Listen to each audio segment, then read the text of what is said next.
두 가지 열매로 나타나는 구원의 은혜라는 주제로 여러분과 함께 나누겠습니다. 우리 다 함께 교독하시겠습니다. 제가 먼저 읽을게요. 모든 사람에게 구원을 주시는 하나님의 은혜가 나타나 우리를 향한 가시되 경건하지 않은 것과 이 세상 정욕을 파버리고 신중함과 의로움과 경건한 것으로 세상에 살고 복스러운 소망과 우리의 크신 하나님 구주 예수 그리스도의 영광이 나타나심을 기다리게 하셨으니 그가 우리를 대신하여 자신을 주시는 모든 율법에서 우리를 속량하시고 우리를 깨끗하게 하사 선한 일을 열심히 하는 자기 백성이 되게 하여 하시리라. 다 함께 읽겠습니다. 너는 이것을 말하고 권면하며 모든 권위로 책망하여 누구에게서든지 업신여김을 받지 말라. 아멘. 예, 디도서는 디모데 전후서와 함께 목회 서신서로 불립니다. 목회 서신서는 무엇이냐면 한마디로 목회를 어떻게 해나가야 하는가, 교회를 어떻게 이끌어가야 하는가, 그런 내용입니다. 그래서 저도 이 목회를 어떻게 해야 될지 고민이 되고 어려울 때마다 이 2000년 전에 쓰여진 이 목회 서신서들을 묵상합니다. 그러면 변하지 않는 하나님의 견고한 진리를 늘 발견하게 돼요. 자, 그 내용을 보면요, 디도서나 또 디모데 전후서나 전달하고 있는 핵심 내용이 같습니다. 왜냐면 본질이 같기 때문에 똑같은 내용을 말하고 있는 거죠. 오늘은 우리가 디도서의 말씀을 살펴볼 건데, 디도서는 상당히 짧은 서신서입니다. 딱 3장으로만 구성되어 있어요. 그런데 우리가 주목하기 원하는 것은 이 각 장마다 반복해서 등장하는 핵심적인 단어가 있다는 거예요. 자, 그것이 뭐냐면 선한 일이라는 단어입니다.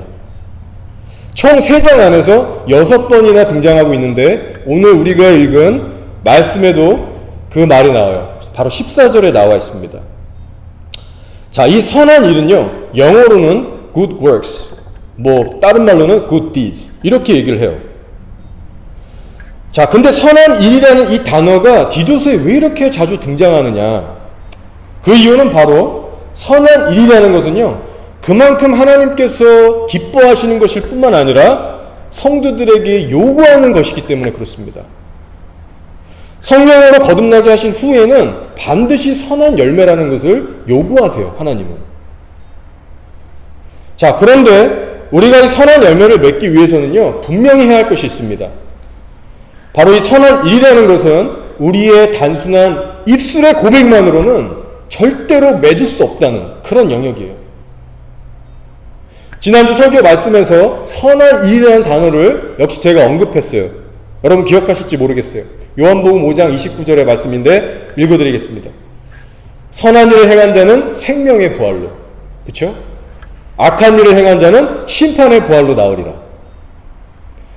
자, 여기서 선한 일을 행한 사람만이 생명의 부활로 나오게 된다고 하는데, 여기서 말하는 선한 일을 행하는 자는 어떤 사람을 말합니까? 자, 여러분이 한번 열처녀의 비유를 생각해 보시면 좋을 것 같아요. 자, 열처녀 모두가 신랑이 오실 것을 알고 준비했죠. 슬기로운 처녀들 뿐만 아니라 어리석었던 5 처녀들도 다 함께 준비했습니다. 여러분, 이것은요, 10명 모두가 신랑 되신 예수님을 알았다는 거고요, 10명 모두가 예수님을 기다렸다는 거예요, 그 재림을. 자, 게다가 과거 한때는요, 이 어리석은 처녀들의 손에 뭐가 들려져 있었냐면 그 빛을 아름답게 발하는 등불을 또한 들고 있었다는 거예요. 즉, 이 10명 모두가 예수를 주로 고백하는 신앙인들이었다는 겁니다.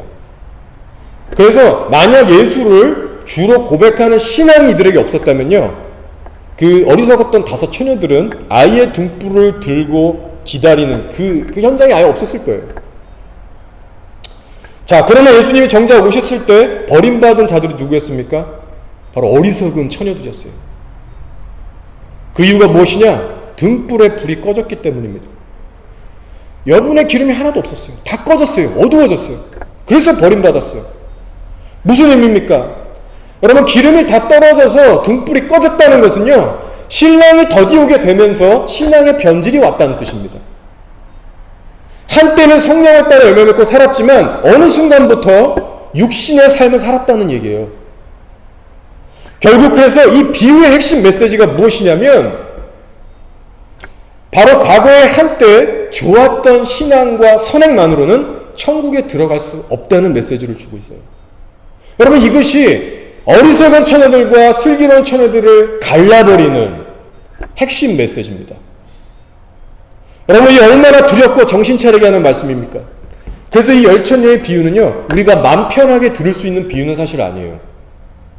천국은 내가 원한다고 해서 들어갈 수 있는 것이 아니기 때문에, 바로 예수님이 보시기에 합당한 자들만이 들어갈 수 있는 곳이기 때문에 예수님은 이 비유들을 엄중하게 주고 계시는 겁니다.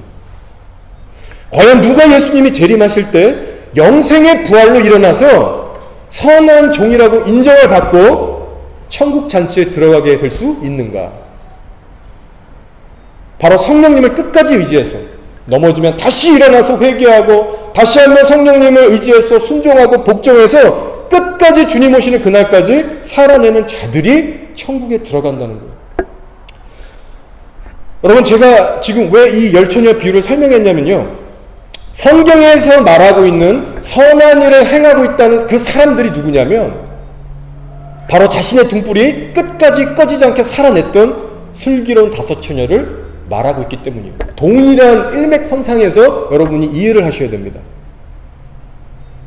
즉, 예수님을 주로 시인하는 입술에 고백만을 한다고 해서 저절로 세상에서 빛을 발하고 짠맛을 내는 소금으로 살 수 있는 것이 아니라는 거예요. 선한 일을 행할 수 있는 자가 저절로 되는 게 아니라는 겁니다. 주를 알아도 고백을 바르게 해도 나는 얼마든지 육신대로 살아가면서 빛을 잃어버릴 수 있다는 거예요. 그래서 창세기부터 요한계시록 성경 전체를 묵상하시면요, 성경은 절대로 과거 한때만 선한 일을 행한 사람을 일컬어서 의인이라고 얘기하지 않습니다. 아무리 과거 한때 10년, 20년을 거룩하게 의롭게 살았어도 그 사람이 지금은 어떠한가? 지금 현재라는 순간에 하나님을 거역하고 의에서 떠나 살면 그 사람은 악인이라고 얘기를 해요. 그리고 한 가지 오해하지 마셔야 할 것은요, 이 선한 일이라는 말의 의미를 행위주의로 오해하시면 안 됩니다. 신구약 전체에서 말하고 있는 선한 행위는요, 언제까지나 하나님 혹은 예수님을 믿는 믿음 위에서 행해지는 행위를 말하고 있습니다. 즉, 선한 일의 출발 자체가 하나님 안에서 시작되고요, 그 과정도 하나님을 의지해서, 하나님의 은혜를 의지해서 내가 선한 일들을 해나가는 것이고요. 그래서 모든 선한 일의 시작부터 중간과 끝까지는 하나님을 뺄 수가 없습니다. 그래서 성경에서는 이것을 다른 말로 순종이라고 하죠. 자, 오늘은 저희가 디도서의 말씀을 살펴보고 있는데요, 3장 전체에서 거듭 강조하고 있는 바가 선한 일이기 때문에 제가 지금 잠시 성경적인 전체 관점을 설명드린 겁니다. 여러분, 재밌는 것은요, 이 디도서 전체에는 십자가라는 단어가 한 번도 등장하지 않는다는 거예요. 그리고 또 재밌는 것은 동일한 목회 서신서라고 불리는 디모데 전서에도 십자가라는 단어가 한 번도 나오지 않는다는 겁니다. 근데 바울의 그 나머지 서신서들을 보시면 십자가가 다 나옵니다. 로마서, 갈라디아서, 고린도 전후서, 빌립보서, 에베소서, 골로새서, 십자가가 다 등장해요. 참 신기합니다. 그러나 여러분, 십자가가 중요하지 않기 때문에 이 목회 서신서에 등장하지 않는 게 아니죠. 당연히 아니죠. 추측하기를 십자가의 도는 이미 이 성도들이 너무나도 잘 알고 있기 때문에 그것을 기본 전제로 하고 다른 것을 지금 강조하려고 하는 거예요. 그래서 목회 서신서들에서 지금 사도 바울이 강조하고자 하는 핵심이 무엇이냐면 바로 그 십자가를 만난 성도들의 실제 삶에는 이제 구체적이고 실질적인 선한 열매들이 나와야 한다. 디모데야, 디도야, 너는 이것을 교회에게 강조하고 가르쳐라. 그것을 여러분 강조하고 있는 거예요. 자, 14절 15절이 그 내용입니다. 함께 볼게요. 그가 우리를 대신하여 자신을 주심은 모든 불법에서 우리를 속량하시고 우리를 깨끗하게 하사 뭐라고 합니까? 선한 일을 열심히 하는 자기 백성이 되게 하려 하십니다. 너는 이것을 말하고 권면하여 모든 권위로 책망하여 누구에게서든지 업신여김을 받지 말라라고 했어요.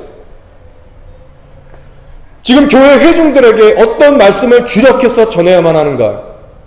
바로 예수의 피로 성도들이 깨끗하게 됐다면 이제는 선한 일을 열심히 하는 자들이 돼야 한다. 여러분, 단순한 메시지죠.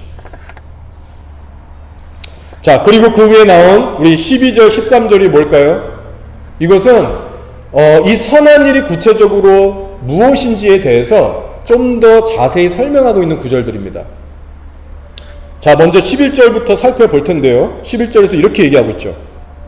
모든 사람에게 구원을 주시는 하나님의 은혜가 나타난다고 했어요. 모든 사람에게 구원을 주시는 하나님의 은혜가 나타난다. 무슨 말입니까? 복음에는 하나님의 은혜가 나타나는데요. 이 은혜는 예수님을 믿는 모든 사람에게 차별 없이 임하는 하나님의 은혜라는 거예요. 자, 그런데요, 복음의 은혜를 정말 경험하고 있는 진짜 성도들의 삶에 어떠한 열매들이 맺혀지게 될 것이냐고 말하고 있냐면, 자, 크게 두 가지 열매를 맺게 한다고 설명하는데요. 그 두 가지가 12절, 13절에 나와 있습니다. 자, 먼저 첫 번째 열매, 12절에 나와 있습니다. 자, 한번 볼게요. 우리를 양육하시되 경건하지 않은 것과 이 세상 정욕을 다 버리고 신중함과 의로움과 경건함으로 이 세상에 살고라는 말씀이에요. 여러분, 이것이 첫 번째 열매입니다. 여러분이 진짜로 십자가를 만나서 성령으로 거듭나면요, 이 열매를 맺게 돼 있어요. 경건하지 않은 것과 세상 정욕을 다 버리게 하시는 하나님의 은혜를 경험하시게 될 겁니다. 여러분, 현재 여러분의 삶에 이러한 하나님의 은혜가 나타나고 있으세요? 그 복음의 은혜를 힘입어서 더 이상 여러분이 세상적인 가치관으로 살기 싫어지는, 정말 죄가 죄로 깨달아져서 이제는 정말 하나님의 뜻대로 살지 않으면 답답하고 어렵고 힘든 그런 마음들, 그런 심각한 갈등들이 여러분의 심령에 정말 날마다 일어나고 있습니까? 여러분, 이것이 첫 번째 열매라는 거예요. 여러분이 만약 이 거룩히 하신 하나님의 은혜를 맛보고 계시지 않으면요, 여러분 진짜 거듭나서 천국 갈 수 있는 백성인지 점검하셔야 됩니다.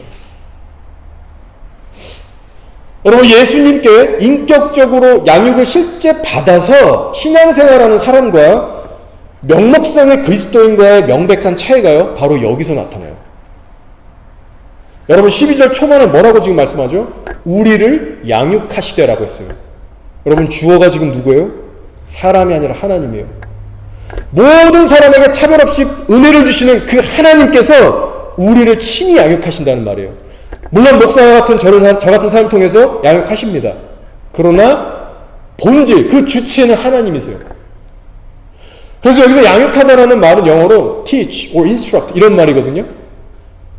근데 그 일을 누가 하신다고요? 우리 안에 계신 성령이. 그래서 이것은 우리를 양육한다라는 말은요, 그 진짜로 살아계신 인격적이신 주님하고 내가 실제로 교제하고 산다는 말이에요. 그냥 이렇게 교회만 왔다 갔다 하는 것이 아니라. 그래서 우리가 말씀을 공부하고 기도하고 신앙생활 해나갈 때 그 진리를 우리 안에서 클리어하게 풀어주시고 생각나게 하시고 순종할 수 있도록 돕게 하시는 분이 성령님이십니다. 자, 근데 그렇게 정말 그 성령님께 양육을 받으면서 순종해 나가는 사람에게는 신중함과 의로움과 경건의 열매를 맺기 시작한다는 거예요. 여기서 신중하다는 의미는 다른 것이 아니라 매사에 내가 24시간 살아가면서 성령 하나님의 뜻이 무엇인지를 밝히 깨닫고 분별하기 시작하면서 그 뜻대로 살아가는 것을 얘기해요. 순종을 포함해요. 그래서 의로움과 경건한 이 열매와 뒤에 나오는 이 말씀들과 서로 연결이 되고 있습니다. 여러분, 이 시간 이 말씀을 통해서 정말 이런 살아있는 양육의 과정이 정말 인격적이신 그 주님과의 관계 속에서 여러분이 받고 있는지, 여러분 이것을 정말로 진지하게 점검하셔야 돼요. 여러분, 성령님의 양육을 받는다는 것은 정말 매우 구체적이고 실질적인 것이기 때문에 여러분 이것을 소홀히 가볍게 여기시면 안 됩니다. 여러분의 구원받음을, 그 확신을 어디서 확신하실 거예요? 저도 이번 한 주를 살면서 한 번은 금식을 하는데요. 금식의 유익대로 하나님께 더 집중이 되고 나름 가깝게 가지는 그런 은혜도 있었지만 오히려 이번 주에는요, 제 안의 악함을 더 많이 보게 하셨습니다. 평소와 다르게. 제가 이번 주에 어깨가 좀 아파서 팔이 잘 안 올라갔어요. 신기하게 제가 예전에는 한 번도 그런 적이 없는데 최근에는 이쪽 팔이 이렇게 저려와요. 뭐 특별히 한 건 아닌데 이렇게 팔이 눌리면 이렇게 피가 안 통하면 저린 것처럼 여기 계속 찌릿찌릿하고 양팔이 이렇게 올리면 이렇게 통증이 오더라고요, 꽤. 자, 한 번은 제가 우리 둘째 딸 예아랑 아파트 계단을 내려가는데요. 저희 집은 이제 아파트이기 때문에 게라지까지 내려가는데 문이 7개나 있습니다. 문을 7개를 이걸 열고 닫고 하고 가야 되는데 문이 엄청나게 이 육중하고 무거워요. 이 화재 방지하기 위해서 두꺼운 나무로 만들어서 무겁습니다. 그래서 어깨가 아픈 거예요. 욱신욱신거리고. 자, 그래서 제가 이 문을 열 때마다 예아가 잽싸게 들어가줘야 제 마음이 편한데 신기하게 문을 열기만 하면은 예아가 딱 멈춰서는 거예요. 민기적대면서 땅을 보고 안 들어오는 거예요. 살짝 정말 슬로우해져가지고 이렇게 들어오는 겁니다. 제가 너무 화딱지가 나고 열불이 나가지고 제 손에 들고 있던 이 가방으로 그냥 빨리 들어가라고 확 밀어버렸어요. 물론 뭐 다칠 정도는 아니지만 제가 그 상황을 겪고 난 다음에 하필 내가 금식하고 있는데 이런 일이 일어나냐 그러면서 제 속에 그 분노, 혈기를 보면서 제가 스스로 좌절하게 됐습니다. 회개거리만 계속 나오는 거예요. 그러면서 제 속으로 고백되는 거는 이게 무슨 사랑이냐. 내가 좋을 때는 자녀가 이뻐 보이고 다 해주고 싶고 뭐 그렇지만 부모 사랑도 정말 별거 없구나. 그렇죠? 저는 아직 초보 아빠지만 제 마음에 그런 생각이 들더라고요. 하나님 사랑에 비하면 진짜 이건 아무것도 아니구나. 정말 별 볼 일 없구나. 어쨌든 감사한 것은 제가 금식하고 기도했다고 해서 제 마음을 막 기분 좋게 해주시고 뭐 제 생활에 뭐 어떤 염려들을 막 즉각 해결해 주시고 이런 것보다 이런 상황이 없었으면 제가 깨닫지 못하고 또 잊고 살았을 법한 나의 이 악한 본성을 주님께서 다시 한번 보게 하신 거죠. 이것이 얼마나 감사한지. 그리고 그런 각성과 깨어짐을 통해서요, 다음 기회가 왔을 때는 더 깨어서 잘할 수 있도록 저를 준비시키시더라고요. 그날 저녁이 됐어요. 예아가 식탁에서 또 밥 먹다가 투정을 부리는데 엄청 웁니다. 소리를 막 고래고래 지르고. 그래서 여러분 아파트에 살면 그러면 안 되잖아요. 막 너무나 민망하고 신고 들어올까봐 가슴이 조마조마하고 화가 나더라고요. 그래서 진짜 매를 들까 말까 안 하고 막 이러고 이제 벼르고 있는 차인데 예아가 또 이제 밥 먹고 있었어요. 저녁 식탁에서. 근데 물통을 엎지르는데 물바다가 됐어요. 제 앞에. 물이 이렇게 홍해가 갈라지는 것처럼 오면서. 그래서 그것을 닦아주면서 이제 제 안에는 기도가 올라오게 되죠. 잘 제가 달래고 화를 내지 않고 이제 잘 치워줬습니다. 타일렸습니다. 자, 그런데요, 얼마 되지 않아서 또 그것을 물바다를 만들어버리는 거예요. 일부러 그러는 건지 뭐 실수로 그랬는지 한 3-4번을 물바다를 만들어버리더라고요. 평소 같으면 뭐라 했겠지만 그 과정 속에서 제 심령 안에 여러분 기도가 있었습니다.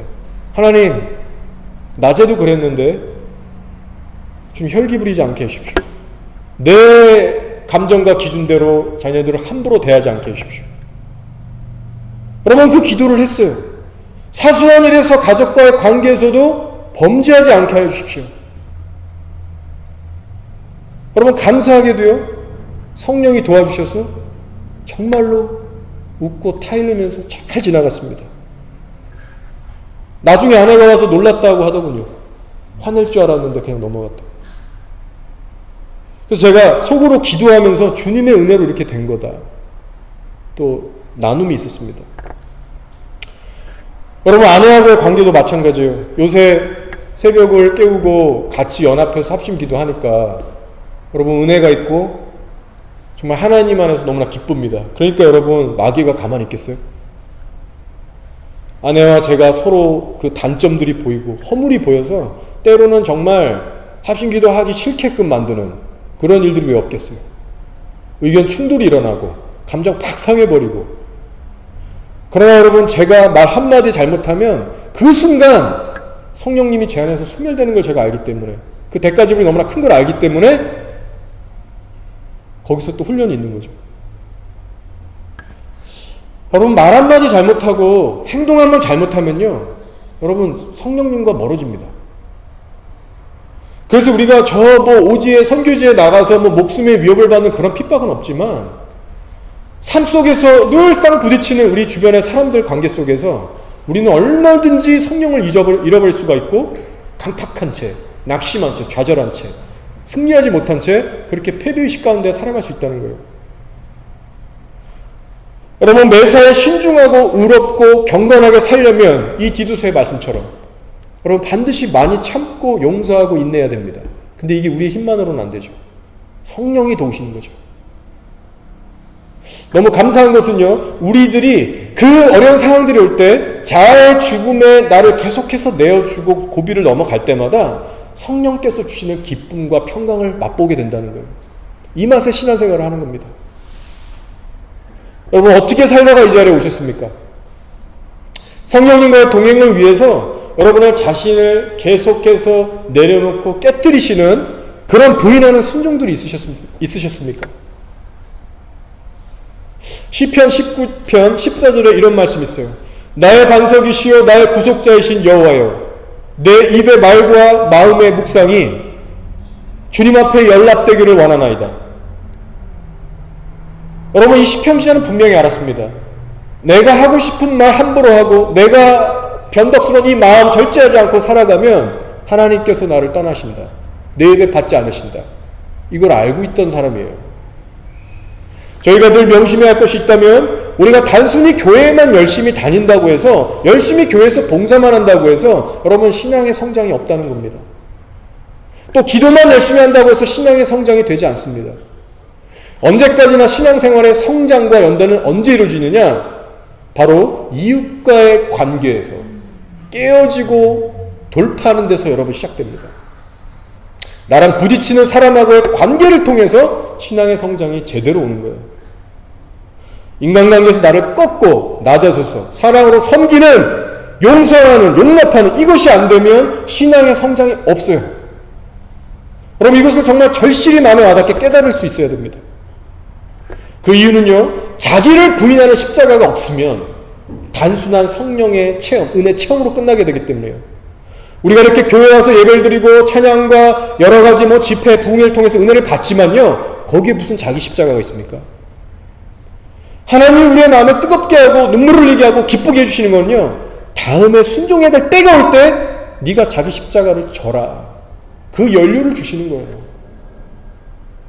그래서 여러분, 성령 체험을 많이 했다고 해서 오히려 그 성령 체험을 많이 하시는 분들은요, 자기 십자가에 대한 대가가 훨씬 더 크다는 것을 여러분이 아셔야 됩니다. 예수님의 12제자들 한번 보세요. 가룟 유다 한 명 빼면 한 명 한 명의 신앙이 다 그럴싸해 보였습니다. 모든 것 다 버리고 예수님을 쫓았잖아요. 최소한 우리들보다 훨씬 더 나은 사람들입니다. 그런데 같이 모여서 살게 했잖아요, 예수님이. 어떤 일이 벌어졌어요?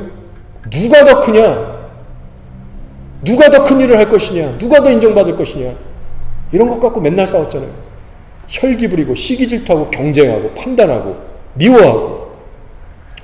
여러분, 그렇게 부딪히면서 깨지면서 혼나면서 자기 십자가들을 배워나가는 겁니다. 여러분, 신앙생활은 결코 혼자 하는 게 아니에요. 혼자 기도해서 소위 영빨 예민해지고 보고 이런 거 아닙니다.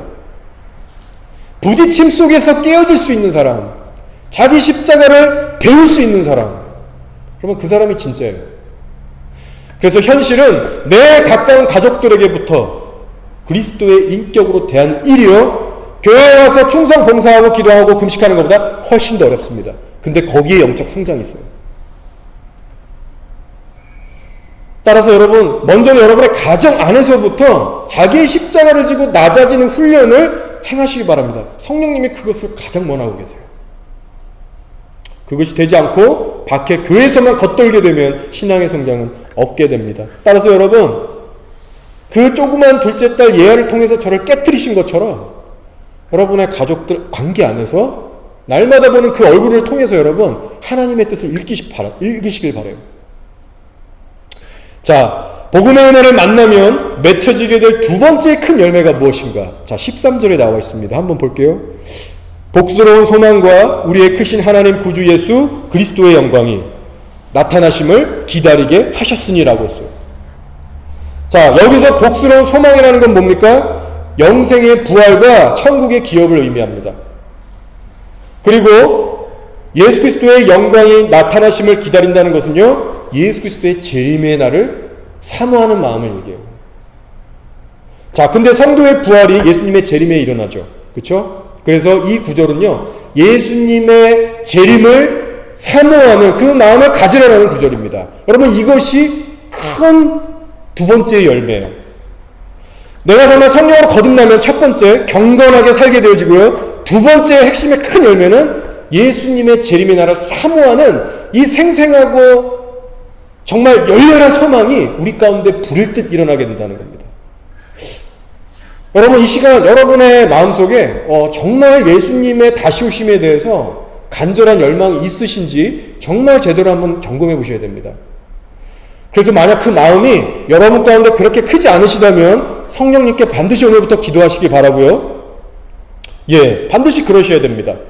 혹시라도 여러분 가운데 난 그런 마음 없어도 신앙생활 잘하고 있다, 그것은 별로 중요한 것 같지 않다라고 착각하신다면 오늘 이 말씀을 통해서 여러분이 한번 점검을 해보세요.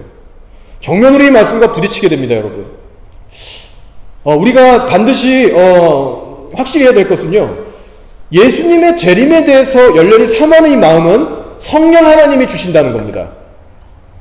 마지막 때의 어떤 유행이 아니고요, 어떤 치우친 어떤 그런 신앙의 모습이 아닌 거예요. 그러나 여러분, 명심하셔야 될 것은 이 재림을 사모하는 마음은 저절로 일방적으로 우리에게 주입되는 것이 아닙니다. 그래서 만약 재림에 대한 여러분 그 간절함이 여러분에게 없으시면요, 그 이유가 뭔지를 구체적으로 하나님께 물으시면서 알려주신 대로 회개하셔야 돼요. 왜냐하면 반드시 거기에는 회개할 이유가 있습니다. 그 마음을 왜 우리가 못 받고 있고 그 마음이 왜 우리에게 없는지, 이것은 여러분 회개하지 않아서 그래요. 여러분, 안타까운 것은요, 오늘 교회 안에 마지막 때에 대해서 많은 것들이 이제 퍼져나가고 있지만 신랑 되신 예수님을 진짜 마음으로 사모하면서 그날을 정말 기다리는 성도들은요, 그리 많지 않습니다. 자, 그 이유 중 하나가 뭘까요? 자, 그것은요, 하늘의 것보다 이 땅의 것에 관심이 더 많기 때문이에요. 지식적으로 알죠. 이 땅에 영원한 것은 없다. 하늘의 것을 바라보자. 그러나 그 말씀이 가슴에 없어요. 구체적으로는 교회 안에 물질 만능주의가 들어왔기 때문입니다. 여러분, 돈이 우상이 됐어요. 세상에서 성공하는 게 우상이 됐어요. 일단 세상에서 내가 어느 정도 살아내야 신앙생활을 할 수 있다라는 망상, 미혹이 들어왔어요. 하나님이 우선순위가 되지 않습니다. 여러분, 물질 만능주의, 돈이 왜 우상이 됐을까? 왜 돈을 그렇게 다들 찬양하는가? 왜 교회까지 이것들이 들어와서 말도 안 되는 기복주의 신앙을 만들어내고 있는가? 여러분, 그 이유를 생각해보면 매우 간단합니다. 바로 돈 없으면 굶는다. 돈 없으면 불편하고 비참해진다. 돈 없고 그래서 사회에서 지위가 없고 그러면 사회에서 매장당하고 괄시받는다. 여러분, 이 돈 없으면 비참해진다는 이 현실의 감각이 우리 안에 확고하게 자리 잡고 있기 때문에요. 이것을 우리가 보고 듣고 경험상 압니다. 그래서 돈이 없으면 우리 안 된다. 비참해진다. 그래서 돈이라면 길을 쓰고 시간을 투자하고 에너지를 투자하고 인생의 모든 것을 거기에 먼저 걸어버리는 거예요. 여러분, 그렇다면 오늘날 교인들이 성령 충만해야 한다라고 입술로는 얘기하고 원한다고 하지만 실제로는 왜 기도도 잘 안 하고 말씀도 잘 안 보고, 여러분, 순종의 훈련을 왜 안 하는지 아세요? 똑같아요. 본질적으로 성령 충만한 상태가 아니어도 내 안에 영적인 궁핍함과 비참함을 느끼지 못해서 그렇습니다. 만약 그걸 여러분 정말 느끼고 알면 기도 안 할 수 있겠어요? 예배자를 사모하지 않을 수 있겠어요? 말씀 보는데 맨날 졸리고 눈이 감겨지고 이런 것을 그 자신의 비참한 상태를 애통해하지 않을 수 있겠어요? 그럴 리가 없습니다, 여러분. 지금 문제가 뭐냐면 성령 충만이 없이도 문제가 없고 잘 살고 있으니까 안 하는 거예요, 여러분. 영적으로 배고프지가 않은 거예요. 하나님 생각 안 해요. 그런 사람이 여러분 예수님의 재림을 사모한다는 건 거짓말입니다. 지금 영적으로 다 변질되고 죽어 있는 거예요, 여러분. 데이빗 윌커슨 목사님이라고 지금은 이제 고인이 되신 미국 그 유명한 목사님이 계셨죠. 그러면 이 목사님께서 살아계실 때 이런 말씀을 하셨어요. 지금 과거의 그 어떤 세대들보다도 현재 미국 교회들을 포함해서 열방에 있는 교회들 안에 예수님의 재림에 대해서 설교하는 것이 너무나 적고 예수님의 재림을 사모하는 성도들도 너무나도 없다라고 그렇게 지적하셨습니다. 참 맞는 말이죠. 여러분 어떠십니까? 마지막 때에 대한 정보 수집 말고요, 여러분. 그 재미로 유튜브 훑어보는 거 말고 정말 예수님의 재림에 대해서 여러분 간절한 목마름이 있으세요? 정말 굶주려 사모하고 계십니까? 여러분, 우리가 잊지 말아야 할 사실이 있어요. 바로 성도의 마음에는 오직 예수님 한 분만을 모셔야 하는 전쟁이 있다는 겁니다. 적어도 성경의 기준에 의하면 그렇습니다. 너희는 두 마음을 품지 말라라고 하셨어요. 예수님만으로 채워야 한다. 세상과 겸하여 두 마음을 품지 말아야 할 것이다. 여러분, 이 말씀을 주시면서 야고보서에서 뭐라고 얘기하냐면 성도를 향해서 시기하기까지 질투하시는 성령님을 너희가 알지 못하느냐. 그 말씀 괜히 줬겠느냐 이렇게 말씀하세요. 여러분, 우리 성도들이 예수님만으로 채워지지 않고 세상 것을 조금만이라도 들어올 때 우리 안에 계신 성령께서 얼마나 시기하시고 질투하시고 근심하시는지 여러분, 이 마음을 우리가 조금이라도 헤아리고 안다면 우리 신앙생활의 태도가 변화될 겁니다. 여러분, 우리가 하나님의 어떤 성령이 주시는 환상, 음성 너무 귀하죠. 근데 여러분, 그런 것을 들으려고 하기 이전에 우리가 범죄하고 하나님에서 세상으로 마음이 빼앗겨갈 때 우리 안에 계신 성령의 감정이 실제로 얼마나 근심하시고 아파하시는지에 대해서 여러분, 그 마음을 먼저 헤아리는 것이 우리에게 우선순위예요. 여러분, 이것을 구하셔야 돼요. 평생 죄짓고 신앙생활 막 해도 여러분, 하나님의 마음 평생 모른 채 신앙생활 사람들 너무나 많습니다. 그래서 저도 이 마음을 더 알길 원해요. 우리가 존경하는 다윗의 유일한 소원이 뭐였습니까? 시편 24편 7절인가요? 저도 그 말씀 참 좋아하는데 하나님의 아름다움만을 평생 구원하는 그 원땡을 추구했어요. 그러나 여러분, 그는 대가지불을 한 사람이었습니다. 여러분, 하나님의 아름다움만을 평생 사모했던 그 다윗이 어떤 기도 생활을 했는지 여러분 아세요? 원수에게 쫓겨가면서도 그 절망과 낙심 속에서도 새벽에 깨어나서 일어나 기도했어요. 때로는 잠을 안 자면서 밤에도 기도했어요. 목말라서 육신이 쇠약해졌습니다. 절대 타협하지 않고 기도했어요. 또한 자신을 실제로 부인하면서 사울 그 원수를 계속해서 용서했고 수많은 사람들을 용서하고 품고 하나님께 먼저 모든 것을 올인했어요. 말씀의 순종 복종을 배웠습니다. 상황이 도저히 풀리지 않고 이해가 안 돼도 끝까지 주님께 범죄하지 않으려고 입술 마음 절제하면서 살았던 사람이에요. 이렇게 주님만을 바라보고 산다는 일은요, 그 원띵을 한다는 것은요, 여러분 결코 저절로 된다거나 쉬운 일이 아닙니다. 이 자리에 계신 저와 여러분은 어떻습니까? 정말 여러분 두 마음을 품고 있지 않습니까, 우리가? 실제로 하나님 앞에서 여러분 어떻게 마음 관리하시며 살고 계세요? 여러분의 하루 24시간 중에 얼마나 떼어서 하나님 앞에 정성스럽게 쏟아내며 기도하고 찾고 계십니까? 현재 여러분의 기도 생활이 어떠한 수준에 머물러 있는지 한번 점검해 보시기 바랍니다. 여러분, 제가 여러분을 정죄하는 것이 아니잖아요. 여러분의 마음을 예수님께 집중하지 못하게 만들어버리는 그 인생의 중요하고 급한 일들, 혹은 여러분의 마음을 시도 때도 없이 쓸데없는 그 세상사의 관심사로 식어버리게 만드는 것들, 여러분 그런 것들을 실제로 기도의 자리에 가지고 나가셔서 보일러 씻고 악한 영들을 쫓아내고 성령의 기름 부심으로 새롭게 채우고자 하는 여러분 그 과정이 있으세요? 여러분의 마음이 늘 주님 앞에서 부드럽고 민감하게 반응할 수 있도록 여러분의 마음의 관리를 여러분 실제로 어떻게 하시냐는 겁니다. 여러분, 우리 요한계시록 2장의 말씀을 기억하세요? 에베소 교회에게 예수님이 이렇게 경고하셨죠. 너희가 첫사랑을 잃어버렸다. 이거 회개하지 않으면 금초대를 내가 옮겨버리겠다라고 하셨어요. 여러분, 에베소 교회 성도들이 어떤 자들인지 아세요? 수많은 선한 사업과 일과 여러분 인내와 거짓 사도들 그거 다 밝혀내는 영분별과 여러분 모든 것들을 다 갖고 있었어요. 우리보다 훨씬 더 대단한 일들을 했던 사람들입니다. 근데 여러분 첫사랑을 잃어버렸다는 거예요. 두 마음을 품었다는 것입니다. 여러분 그것이. 여러분 혹시 우리가 내 영혼에 실질적으로 아무런 유익도 주지 못하고 변화시키지 못하는 신앙의 껍데기의 고백만 우리가 하고 있지 않습니까? 여러분 이 시간 기억하세요. 만약 현재 여러분의 마음 안에 지금 당장 예수님을 향한 갈망과 사랑하는 마음이 없다면요, 그만큼 이미 여러분의 마음은 세상에게 빼앗기신 겁니다. 이미 두 마음을 품고 계신 거예요. 여러분 이것을 인정하실 수 있으셔야 됩니다.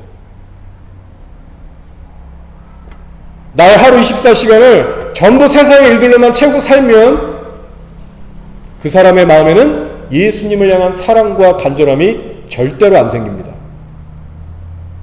사소한 일처럼 보일지라도 세상의 것에 신경 쓰고 마음 뺏기는 만큼 예수님이 들어올 자리가 없어진다는 사실을 여러분 기억하세요.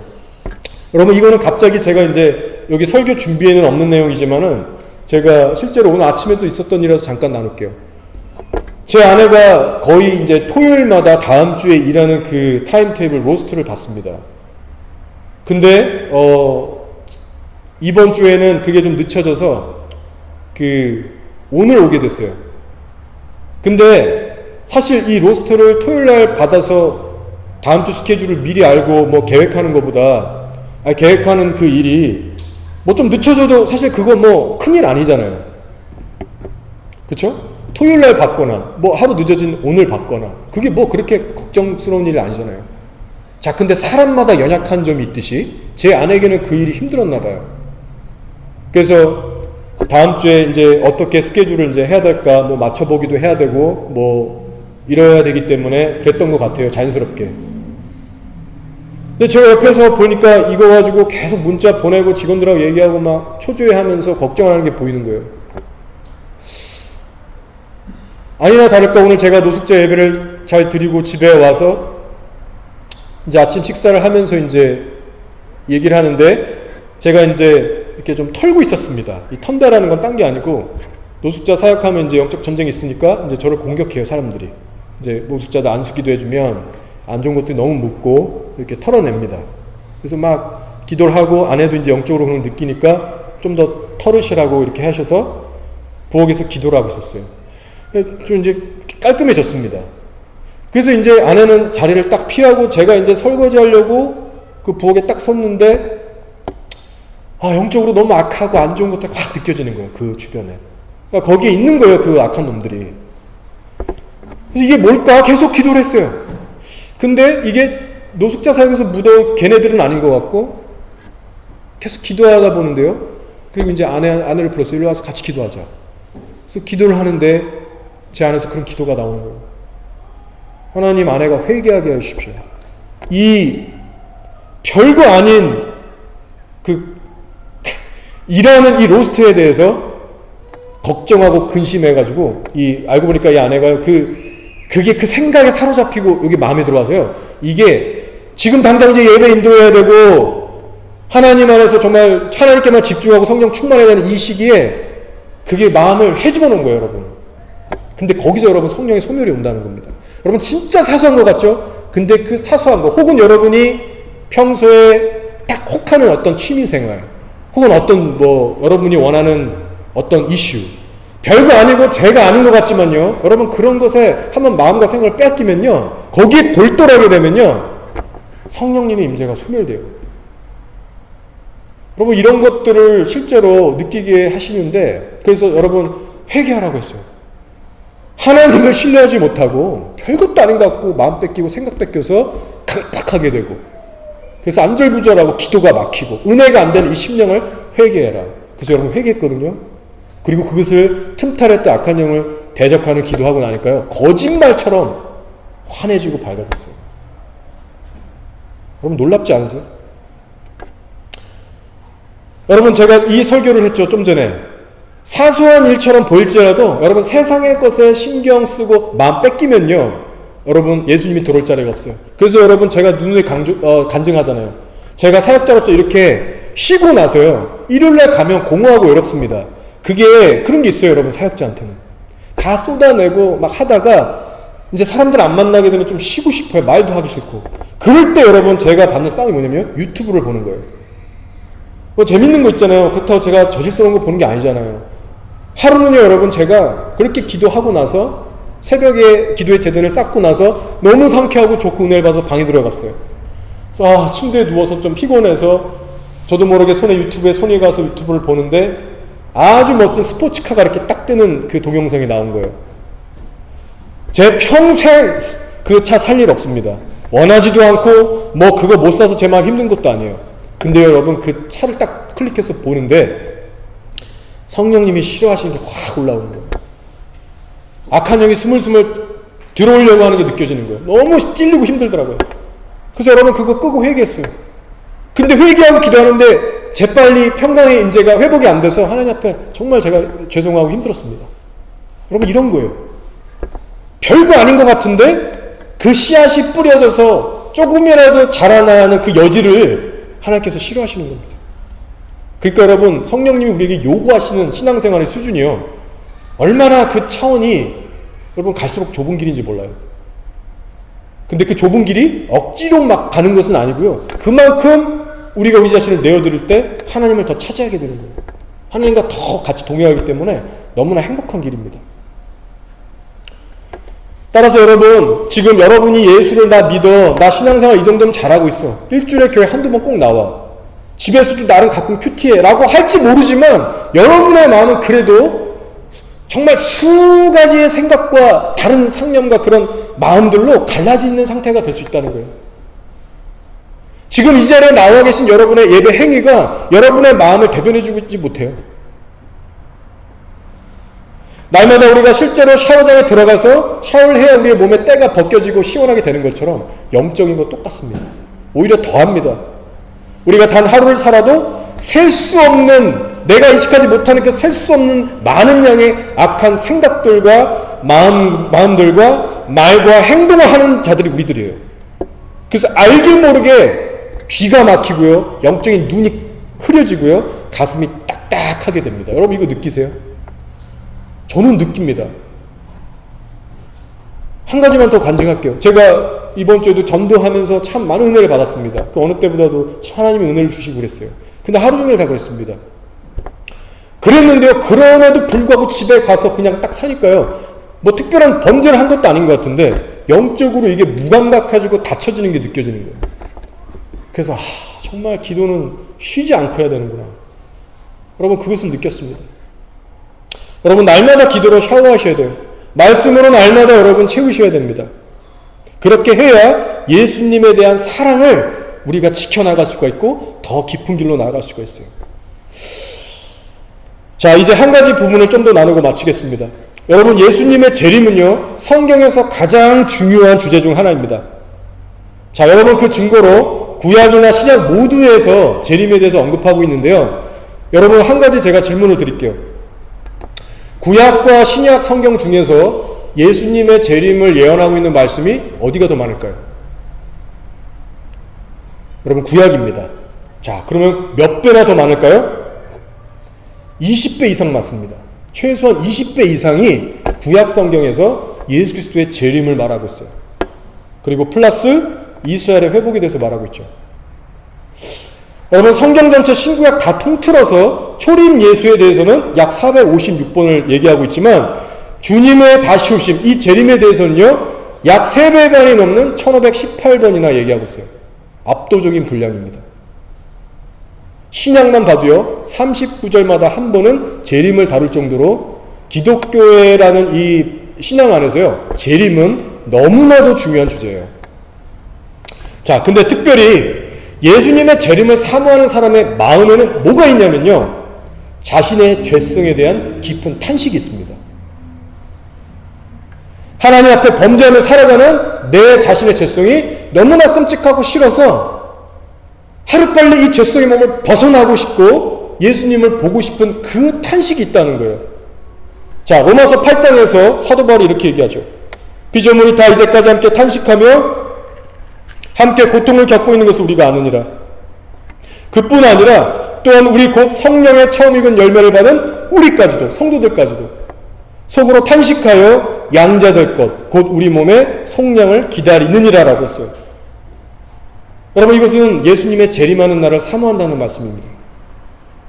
그 고린도전서 15장에 나오는, 데살로니가전서 4장에 나오는 예수님이 임할 때 주 안에서 먼저 죽은 자들이 일어나서 공중으로 날아가고, 그죠? 그 후에 살아남은 자들이 공중에 같이 올라가서 순식간에 죄성을 삼켜버리는 그 부활의 몸으로 더딥혀져서 이 땅에 내려와서 천년왕국이 시작되는 겁니다. 여러분, 그래서 사도 바울이 예수님 앞에 빨리 가고 싶어 했던 사람이었어요. 그러나 교회의 유익 때문에, 사명 때문에 내가 좀 더 여기 있겠다라고 얘기했습니다. 그러나 여러분, 자신의 죄성에 대해서 깊은 탄식이 없는 사람은요, 예수님의 재림을 기다리지 않습니다.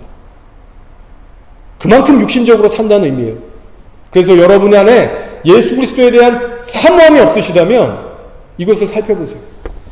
내가 은근히 죄를 사랑하고 은근히 죄를 허용하고 즐기고 있는 성도는 아닌가. 이제 말씀을 정리하겠습니다.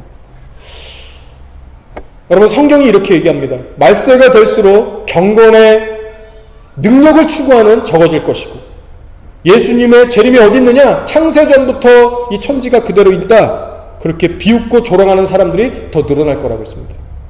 그러나 저 여러분요, 그 반대로 영유에서 전진하는 성도들에게를 원합니다. 오늘의 말씀이 선포해요. 모든 사람에게 구원을 주시는 하나님의 은혜가 나타나니 우리를 양육하시되 경건하지 않은 것과 이 세상 정욕을 다 버리고 신중함과 의로움과 경건함으로 이 세상에서 살게 하는 은혜가 나타나고 복스러운 소망과 우리의 크신 하나님 구주 예수 그리스도의 영광이 나타나심을 기다리게 하시는 이 은혜가 나타납니다. 이 큰 두 가지 열매가 십자가를 만난 성도의 삶에, 성령을 따라가는 성도의 삶에 반드시 나타나게 됩니다.